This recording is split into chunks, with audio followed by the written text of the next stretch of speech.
Hello and good day. My name is Patrick Whitworth, and I'm here to give a series of talks about the Cappadocian Fathers. And this first talk is going to be an introduction to them, and then I'll talk about them individually later, and then next of all I'll talk about some of their works. There were three Cappadocian Fathers. One was called Basil of Caesarea, the other Gregory of Nazianzus, and the third Gregory of Nyssa. And Basil and Gregory of Nyssa were brothers. They lived in the 4th century in central Turkey. They were all bishops in due course. They were all monks. They were all authors, and we'll look at some of their works. And they were all theologians. And they made a very important contribution to early Christianity and even for us today. Cappadocia is a province in eastern Turkey which belonged to the Roman Empire. It had been conquered by Pompey, Roman general, in 60 BC, and now had been in the empire for some nearly 300 years. There were Jews who came from Cappadocia to Jerusalem, and they were there at the day of Pentecost. Perhaps some of them became Christians then and returned to begin churches. There were Cappadocians who were addressed in Peter's first letter. He wrote to those in Pontus, which is near the Black Sea, Galatia, Cappadocia, Asia, and Bithynia. Now the church in those early days, as we know, suffered persecution, and with different emperors that persecution sometimes became more severe. Under Severus in 193, roughly AD, Decius 249 to 251, Valerian the emperor in 253 to 260, and the last of all under Diocletian there was something called the Great Persecution. So the church suffered persecution in waves across that period of time of over 100 years. Now the families of Basil and Gregory, that's Gregory of Nyssa, who was Basil's brother, and Gregory Nazianzus had been Christians for some time. They've been influenced by the church father Origen, who taught for some time in Alexandria and then Caesarea in Palestine, and then by one of his pupils called Gregory the Wonder Worker. And especially Basil's grandmother, who was called Macrina the Elder, had been deeply influenced by Gregory and before by Origen through him. Then everything changed in the Roman Empire when Constantine became the emperor.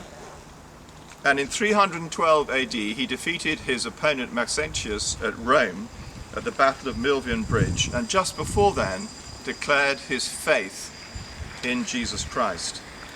In 313 AD there was the Edict of Milan, in which he gave religious toleration to all people, and especially to the Christians who up to that point had been persecuted. Some 10 years or so later, in 324, Constantine defeated the Eastern Emperor, who was based at a place called Nicomedia, in 324 AD, and he became emperor of the west of the Roman Empire as well as the east, and founded a new city, taking after his name, of Constantinople.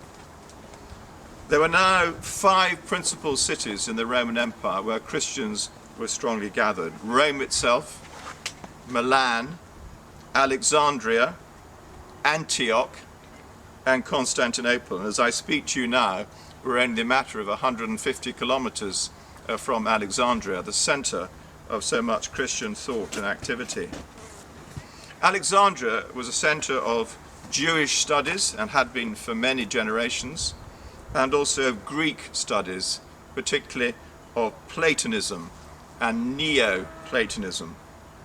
And there were also strong Orthodox Christians there leading the church, notably Alexander, and then of course the great Athanasius, about whom we all know.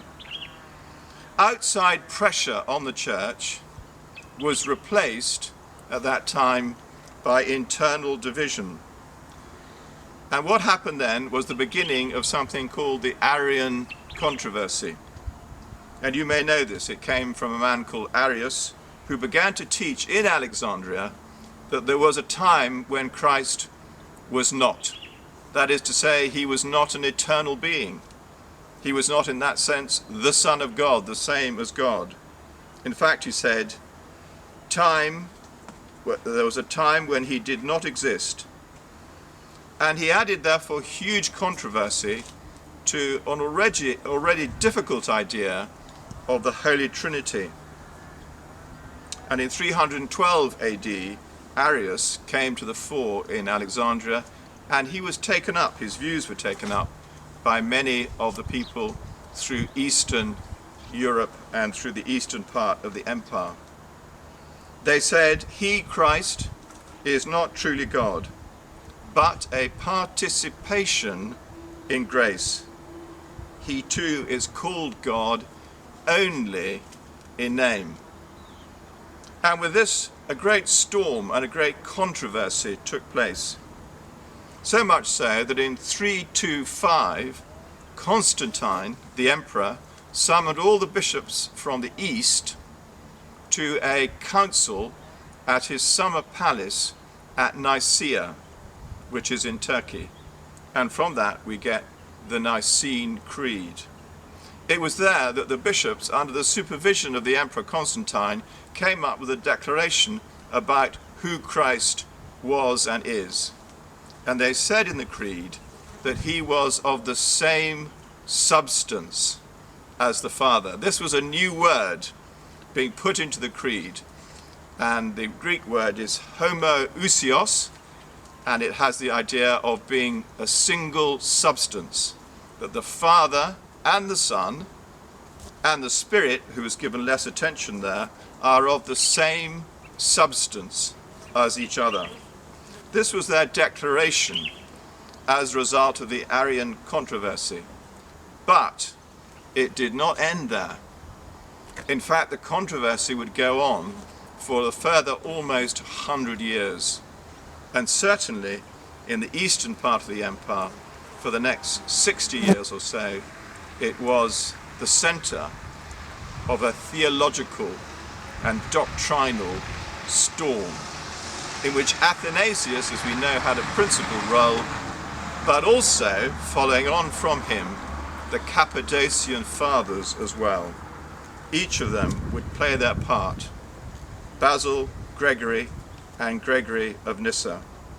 And what we're going to do before we look at them individually in the next of these talks is to discuss the relationship between the Cappadocian Fathers and the Holy Trinity and what they contributed to this particular debate. So this is an introduction of them, and then we'll continue in the next talk about the Holy Trinity and the Cappadocians. Thank you.